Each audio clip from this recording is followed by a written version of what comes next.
Meghan Markle et le prince Harry sont montés sur scène lors d'un concert pour promouvoir l'équité du vaccin Covid. Le duc et la duchesse de Sussex sont montés sur scène au Global Citizen Live à Central Park à New York. Des émissions sont organisées dans des villes du monde entier pour appeler les dirigeants à adopter une politique d'équité en matière de vaccins.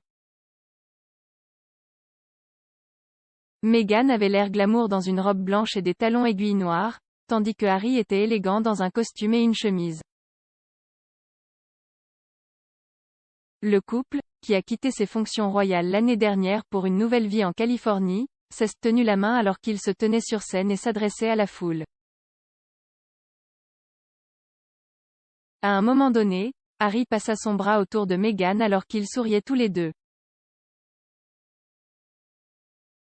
Les autres stars de Global Citizen Live incluent Ed Sheeran, Sir Elton John, Kylie Minogue, Metallica et Coldplay. Partagez comment nous engager sur des questions qui nous tiennent à cœur.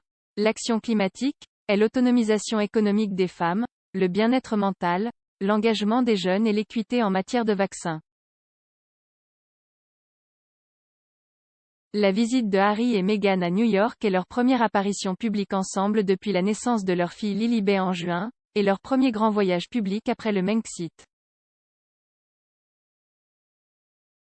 Lors de l'événement, les invités exhortent les pays du premier monde à faire don d'1 milliard de doses de vaccins Covid-19. Harry et Meghan se sont adressés à la foule à Global Citizen en direct à New York. Le prince Harry a déclaré « Bonjour et bonsoir citoyens du monde. Regardez-nous tous ici, 60 000 forts ici à New York. Sommes-nous prêts à faire le nécessaire pour mettre fin à cette pandémie ?» Meghan a déclaré « Bonjour à tous. C'est tellement bon d'être de retour ici avec vous tous.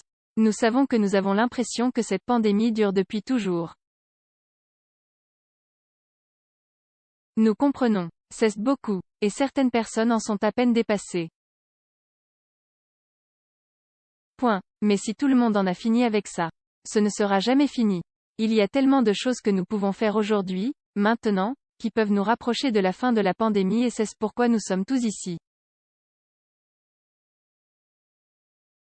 Nous pouvons être ici ce soir parce que les scientifiques, les chercheurs, les travailleurs de première ligne et les dirigeants altruistes de la santé publique les plus brillants ont risqué leur vie pour protéger notre communauté mondiale.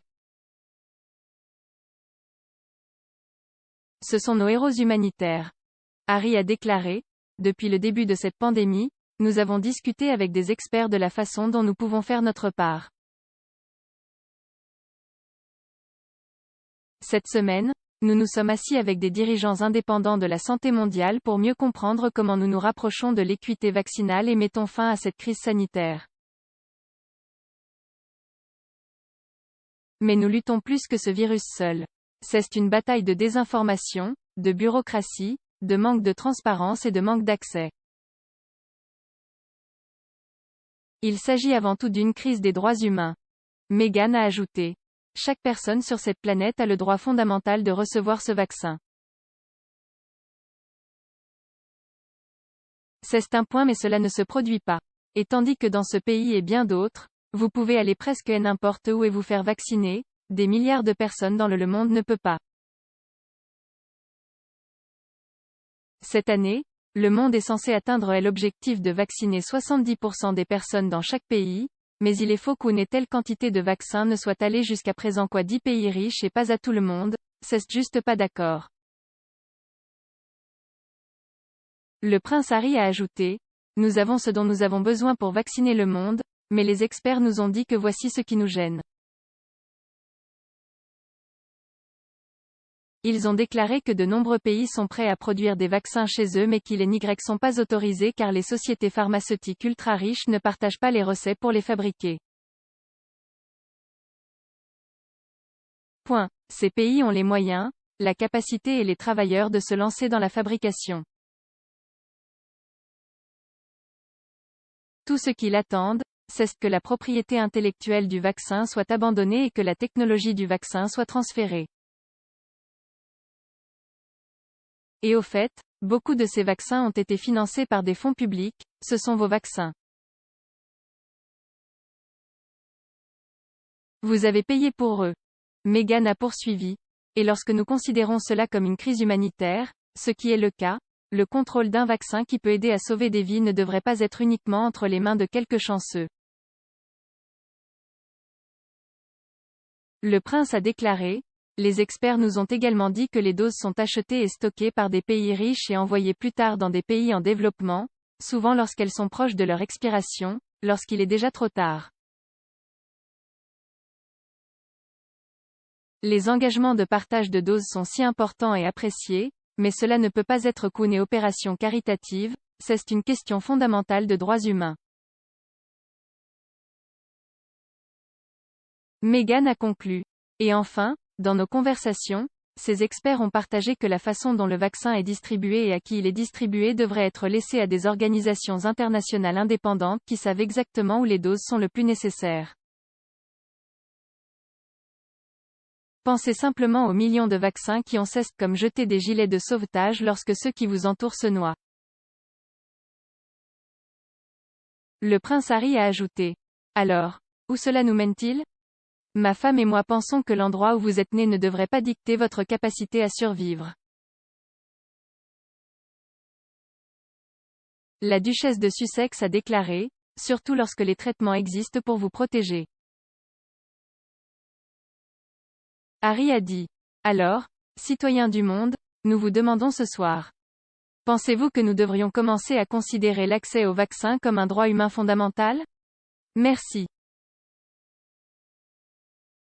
Lorsque nous commençons à prendre des décisions à travers cette lentille où chaque personne mérite un accès égal au vaccin, alors nous pouvons réaliser ce qui est nécessaire ensemble pour nous tous. Ils ont passé beaucoup de temps à visiter la grosse pomme. Jeudi, les Sussex ont visité le One World Trade Center de la ville, construit sur le site des tours jumelles détruites lors des attentats du 11 septembre. Ils ont posé pour les médias au sommet du gratte-ciel sur fond panoramique, aux côtés du maire de New York Bill de Blasio et de la gouverneure de l'État de New York Kathy Hochul jeudi matin. Plus tôt samedi, les Sussex se sont rendus aux Nations Unies pour une réunion avec la secrétaire générale adjointe Amina Mohamed où ils ont discuté de sujets tels que l'équité en matière de vaccins. Meghan avait l'air chic avec un pantalon large beige, un chemisier, un manteau camel et des talons aiguilles. Après la réunion, Madame Mohamed a tweeté une photo avec le couple et a déclaré, en conversation avec le duc et la duchesse de Sussex. Lorsqu'on lui a demandé si elle appréciait son voyage à New York, Meghan a souri et a répondu, c'est merveilleux d'être de retour, merci. Les Sussex ont ensuite rencontré l'ambassadrice américaine aux Nations Unies, Linda Thomas-Greenfield. Vendredi, ils ont visité une école où Meghan a lu le livre pour enfants The Bench. Harry et Meghan ont rencontré des jeunes de l'école de Harlem pour promouvoir l'alphabétisation. Le couple vit à Montecito avec leurs deux enfants Archie et Lily après avoir quitté la famille royale en mars 2020. Reportage supplémentaire de Cathy Harris.